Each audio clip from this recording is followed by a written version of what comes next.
तो last video जो हमने की थी स्कीम के मुताबिक आपको हमने डिस्कस किया था कि भी किस तरह आपने प्रिपेयर करना है एग्ज़ामिनेशन के हवाले से केमिस्ट्री को।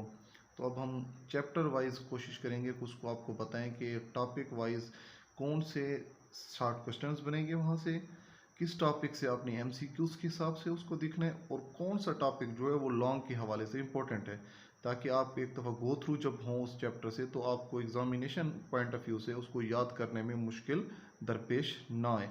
तो केमिस्ट्री में जैसे आप देख रहे हैं कि पहला चैप्टर जो है हमारे पास फंडामेंटल्स ऑफ केमिस्ट्री है, जिसमें हमारे पास सबसे पहले जो टॉपिक आ जाता है उसमें हमारे पास केमिस्ट्री की डेफिनीशन है।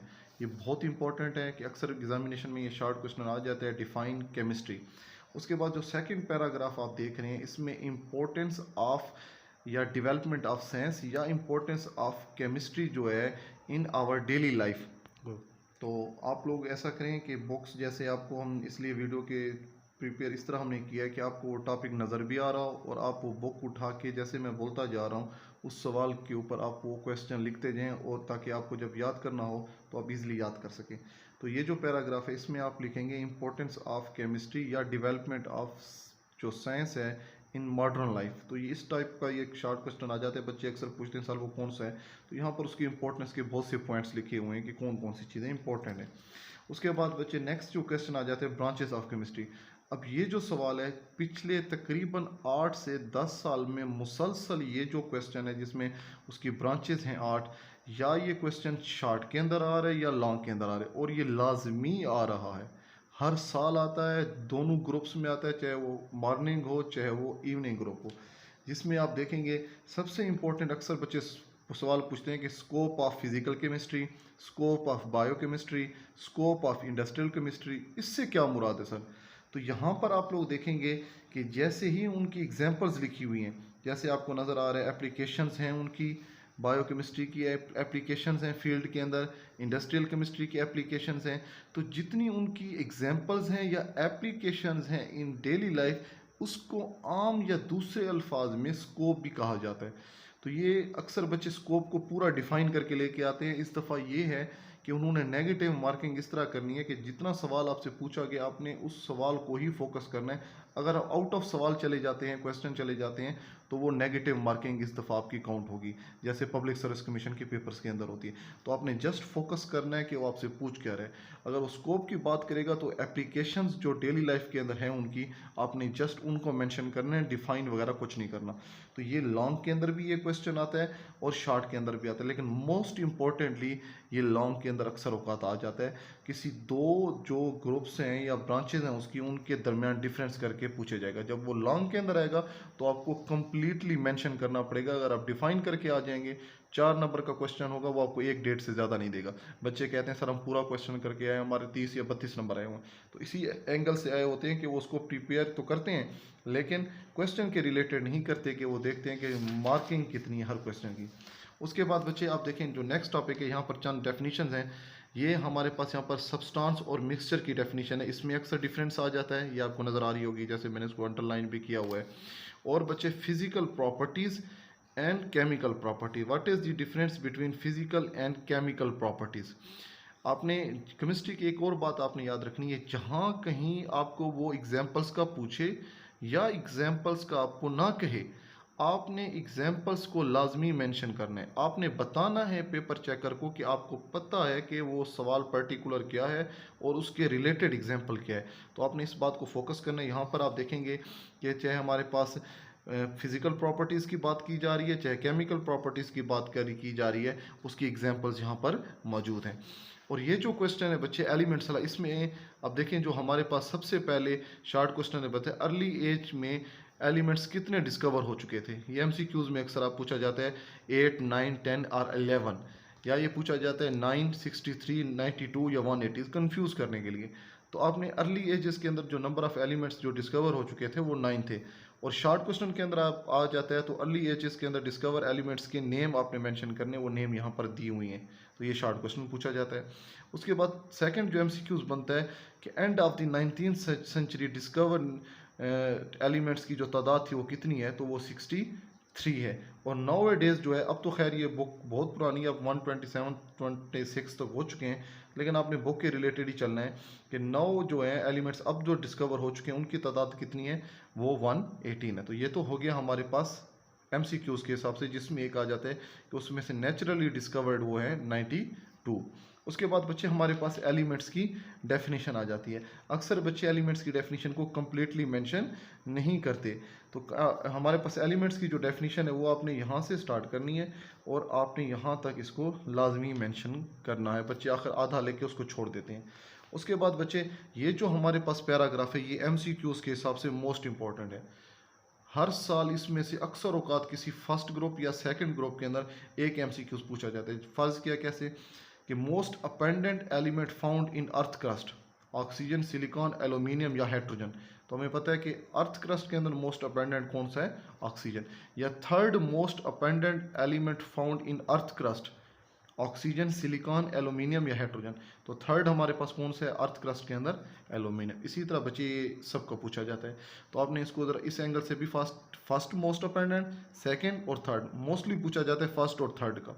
तो आपने याद रखना है कि हर एटमॉस्फेयर क्या बात करें, ओशन की बात करें या अर्थ क्रस्ट की बात करें, कि फर्स्ट कौन सा है, उसकी परसेंटेज क्या है, और हमारे पास थर्ड अपेंडेंट एलिमेंट कौन सा है। उसके बाद बच्चे अक्सर पूछा जाता है कि लिक्विड स्टेट के अंदर जो एलिमेंट्स हैं उसकी एग्जांपल्स में पूछा जाता है। कुछ एलिमेंट्स और लिखे होंगे जैसे सॉलिड में और गैसियस फॉर्म में, और एक लिखा होगा या मरकरी या ब्रोमीन की फॉर्म में। तो आपने MCQs में लिखना है कि the element found in liquid state is example sodium, bromine, oxygen and hydrogen. तो आपने ब्रोमीन पे टिक करना है कि सिर्फ हमारे पास चंद एक एलिमेंट्स ऐसे हैं जो कि लिक्विड स्टेट के अंदर हमारे पास मौजूद होते हैं, मोस्टली सॉलिड, और बहुत कम जो होते हैं वो गैसियस फॉर्म में होते हैं। तो ये लिक्विड फॉर्म में अक्सर पूछा जाता है कि कौन सा है, ठीक है बच्चे। और उसके बाद कि हमारे पास एलिमेंट्स प्रॉपर्टीज़ के लिहाज से कौन से मेटल्स होते हैं, नॉन मेटल्स या मेटलाइट्स। मेटलाइट्स उनको कहते हैं जो बिटवीन होते हैं मेटल्स और नॉन मेटल्स।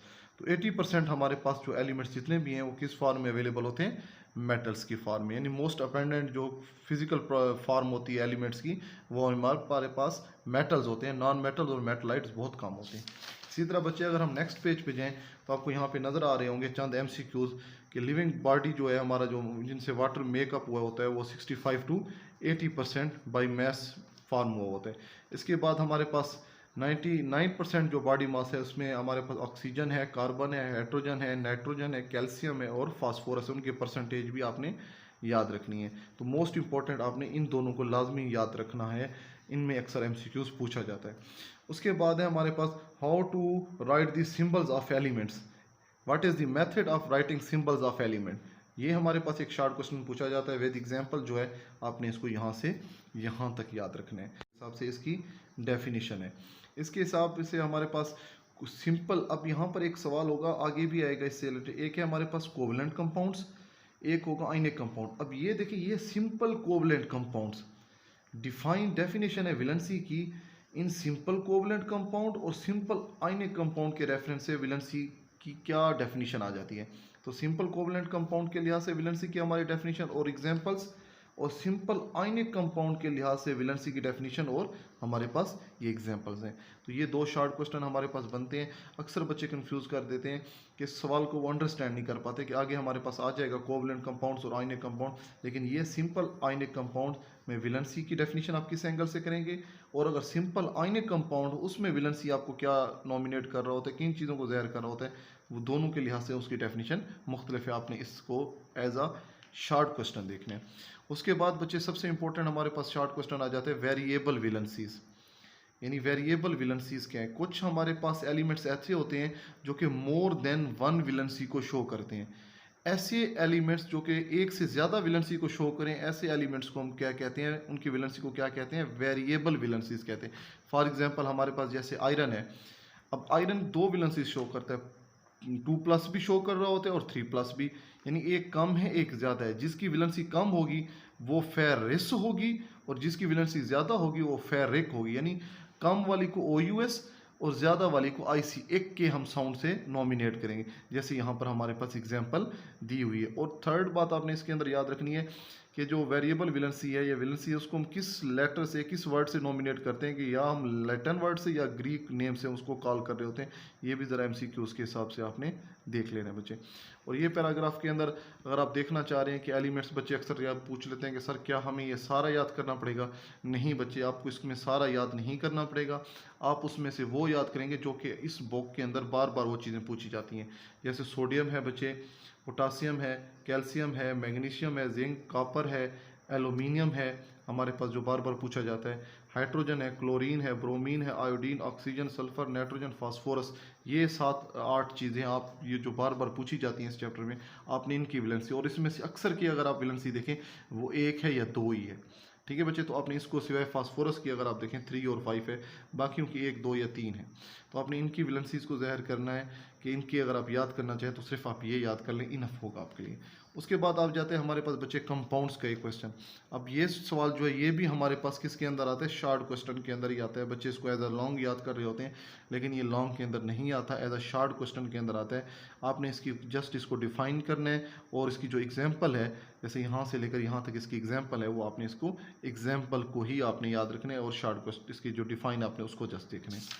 उसके बाद हमारे पास आ जाते हैं कि कंपाउंड्स हैं उसको किन 2 फॉर्म के अंदर क्लासिफाइड करते हैं। जैसे आपको हमने लास्ट टाइम भी बताया था कि वहाँ पर आयनिक कंपाउंड था और कोवलेंट कंपाउंड था। वहाँ पर सिंपल आयनिक कंपाउंड और सिंपल कोवलेंट कंपाउंड था, जबकि यहाँ पर हमारे पास सिर्फ आयनिक और कोवलेंट कंपाउंड्स हैं। तो यहाँ पर आयनिक कंपाउंड की एग्जांपल्स हैं। आयनिक कंपाउंड की अगर हम आपको बता दें तो आयनिक कंपाउंड जो भी होगा वो आयन से मिलकर बना होगा, यानी कैटाइन और एनाइंस के साथ। और उसमें जो स्ट्रक्चरल फॉर्म होगी वो उसकी 3D क्रिस्टलेटिक स्ट्रक्चर फॉर्म होगी, और जो 3D क्रिस्टलेटिक स्ट्रक्चर फॉर्म होगी वो इसका मतलब है कि ईच आइन जो है वो सराउंड हुआ होगा बिटवीन अपोजिट आइन। यानी अगर कोई कैटाइन है तो एनाइन से सराउंड हुआ होगा, एनाइन है तो कैटाइन से सराउंड हुआ होगा, और उनकी जो डिमेंशन होगी वो 3D डिमेंशन होगी। अगर हम बात करें 3D डिमेंशन की, तो आप 3D डिमेंशन की अगर डायग्राम बनाना चाहिए, अक्सर बच्चे 3D डिमेंशन की डायग्राम बहुत मुश्किल समझते हैं बनाने के लिए, तो ऐसे आप क्यूब बनाएंगे। सेकंड क्यूब को आप सेंटर से पकड़ के इसी तरह एक और क्यूब बनाएंगे। जैसे आप 2 क्यूब्स बना लेंगे, मिला लेंगे, तो उनके एजेस को आपस में मिला देंगे। जैसे ही एजेस को आपने मिला दिया तो आप देखें बहुत प्यारा हमारे पास एक 3D डिमेंशनल या 3D डिमेंशनल क्रिस्टलेटिक स्ट्रक्चर बन गई है, जिसमें हमारे पास यहाँ पर आप आइंस को ज़ाहिर करेंगे। ईच आइन जो होगा वो सराउंड हुआ होगा बिटवीन अपोजिट आइंस। जैसे ये हमारे पास आइंस होंगे, तो ये आइंस अगर कोई हमारे पास मिसाल के तौर पर एनाइन है, तो ये हमारे पास कैटाइंस के दरमियान होगा मौजूद। इसके अंदर क्या मौजूद होंगे? फिर कैटाइंस मौजूद होंगे, पॉजिटिव आइन। तो इसी तरह आप सबका स्ट्रक्चर बना सकते हैं। इसी तरह कोवलेंट कंपाउंड होगा, तो कोवलेंट कंपाउंड हमारे पास वो आइन कंपाउंड्स होते हैं जो कि एटम्स के इलेक्ट्रॉन की शेयरिंग की वजह से बनते हैं। तो इसमें हमारे पास 3D डिमेंशनल स्ट्रक्चर कोई नहीं होगी, बल्कि इसमें हमारे पास जो वो एग्जिस्ट करेंगे इन ए मॉलिक्यूलर फॉर्म, क्योंकि वो एक दूसरे से अटैच होते हैं, इलेक्ट्रॉन्स की शेयरिंग कर रहे होते हैं, तो वो मॉलिक्यूलर फॉर्म में एग्जिस्ट कर रहे होते हैं। और उनके फार्मूला को हम क्या कहेंगे? मॉलिक्यूलर फार्मूला कहेंगे, जिसकी एग्जांपल्स हमने यहाँ पर पढ़ी हुई। जैसे H2O की अगर हम देखें सिंपल, तो स्ट्रक्चर बनाना चाहें तो O आइन होता है और ये 2 हाइड्रोजन आइंस के दरमियान सराउंड हुआ होता है। चूंकि इसकी इलेक्ट्रोनेगेटिविटी ऑक्सीजन आइन की ज़्यादा होती है, इसलिए पार्शियल नेगेटिव चार्ज और इनके ऊपर पार्शियल पॉजिटिव चार्ज। ऑक्सीजन का एटॉमिक नंबर 16 होता है, तो वैलेंस शेल में 6 इलेक्ट्रॉन होंगे। इसके अंदर 2 इलेक्ट्रॉन्स की कमी होगी ऑक्टेट के मुताबिक, और हाइड्रोजन के वैलेंस शेल में 1 इलेक्ट्रॉन होता है। इसके डिप्लॉयड रूल के मुताबिक 1-1 इलेक्ट्रॉन की कमी होगी, तो 1-1 इलेक्ट्रॉन का सिंगल कोवलेंट बॉन्ड के जरिए ये आपस में म्यूचुअल शेयरिंग करेंगे। इसलिए ये किसकी एग्जांपल है? हमारे पास कोवलेंट कंपाउंड की एग्जांपल है। वन रेस्ट वन भी बिल्कुल इसी तरह है। उसके बाद अगर हम आए मिक्सचर की, तो मिक्सचर की भी हमारे पास ये शॉर्ट क्वेश्चन के हिसाब से ही इंपॉर्टेंट है, जिसकी अगर हम बात करें कि मिक्सचर की डेफिनेशन है, ठीक है। और अक्सर एक सवाल पूछा जाता है, how we can separated the component of the mixture by simple physical method, कि सिंपल फिजिकल मेथड से जो कंपोनेंट ऑफ द मिक्सचर है उसको हम किस तरह सेपरेट कर सकते हैं।